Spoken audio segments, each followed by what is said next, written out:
There comes a time when we must let go of what no longer serves us. The pain, the anger, the bitterness, the false beliefs, and the fear. The time has come to let go of the past, which dictates your current narrative. It is time to let go of all that heavy weight that weighs you down. It is time to let go of all the burdens you carry. Haven't you had enough? Aren't you tired of going in circles? Don't you just want to let it all go? There is power in letting go. Not the kind of power that shouts, but the kind that whispers, I choose peace.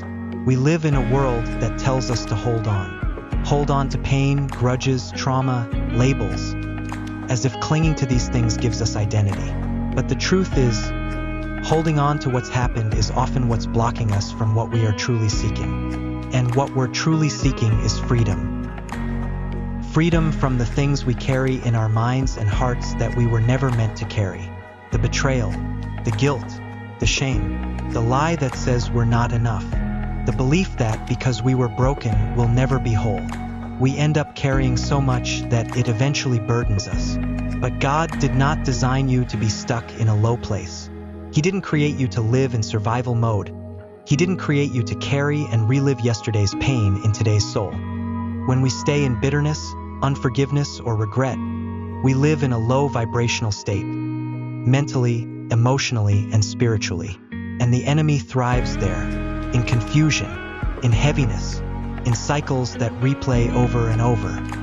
But Scripture says in Romans 12 verse 2, be transformed by the renewing of your mind, not by escaping, not by pretending, but by surrendering, by letting go. Letting go is not about denial, it's about trust. Trusting that God can handle what we cannot, that He can take the ashes of our pain and turn them into beauty. Isaiah 61 verse 3 says, He will give them beauty for ashes, the oil of joy for mourning, and a garment of praise for the spirit of heaviness. But we must give Him the ashes, and surrender by letting go and allowing God. You weren't born to be a prisoner of your past. That heartbreak, that trauma, that failure, it's not who you are. You are not what happened to you. You are what God is doing through you. And sometimes, elevation requires separation. Not just from people, but from old patterns, old beliefs, and old versions of you that are designed to keep you stuck. Maybe it's time for you to release that toxic self. That quiet voice that whispers to you that you're unworthy, unlovable, incapable. That voice that says, I'll never change, or I'll never be good enough. Those thoughts were never yours to carry. They were planted by pain, watered by trauma, and reinforced by fear. Maybe it's time to forgive, not because they deserve it, but because you deserve freedom. Letting go does not mean giving up. It means moving forward. Letting go is the key to freedom, not because it erases what happened, but because it breaks its hold over you. When you let go, you are no longer chained to the memory. You stop giving energy to the things that drain your spirit and distort your identity. Letting go is not just a feeling.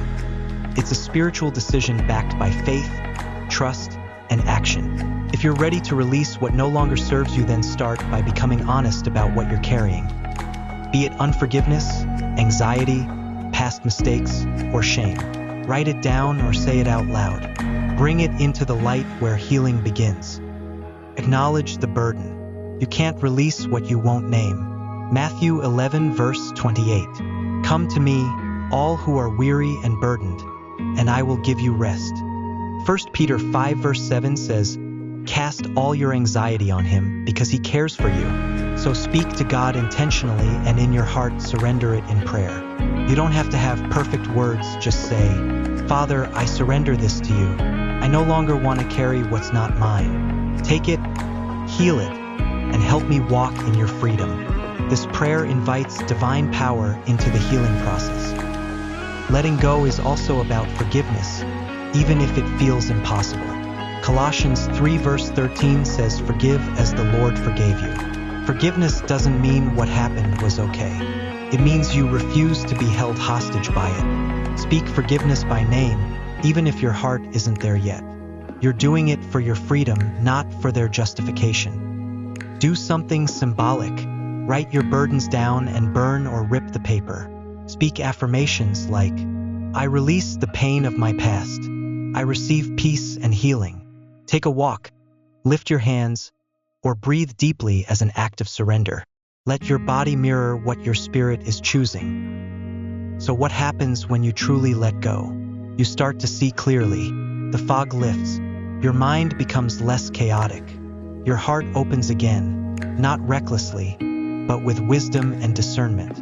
You become more aligned with your purpose, more present in your now, and more expectant for your future. Your relationships start to shift, not because everyone else changed, but because you've changed within. You attract better because you believe better.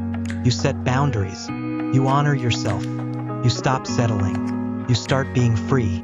You start to become the version of you God always saw, even when you were stuck. Letting go makes space. Space for joy and abundance. Space for love and truth. Space for faith and peace. Space for God's miracles to find you. Because you've let go and now your hands are free. Ephesians 3 verse 20 says, Now to him who is able to do immeasurably more than all we ask or imagine. That's what letting go and surrender unlocks. Immeasurably more. You're no longer clinging to what hurt you. You're no longer proving yourself to people who never saw you. You're no longer haunted by yesterday, because your soul is anchored in God's promises for tomorrow. And even when things feel uncertain, you're not afraid, because you know who holds your future, and you've learned the truth.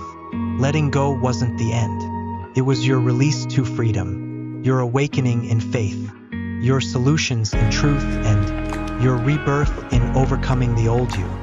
But because you've let go, you are no longer bound. You are no longer broken. You are no longer waiting to be rescued. You've already been redeemed, and now you're rising. This is what happens when you let go. You meet the version of you that was always hidden under the pain, the whole, healed, radiant version. And from this moment on, you walk in freedom, you walk in truth, you walk in purpose, and nothing will ever hold you the same again. If you're ready to let go and live free, speak it now, not just as words, but as a declaration over your life. I surrender what was, I embrace what is, and I trust God for what will be. Say it again. Let it sink in. Let your heart feel it. Because these aren't just empty words. This is you taking authority over your healing. This is you stepping into alignment with God's plan, no longer ruled by fear or the past. From this moment forward, you don't have to carry what broke you.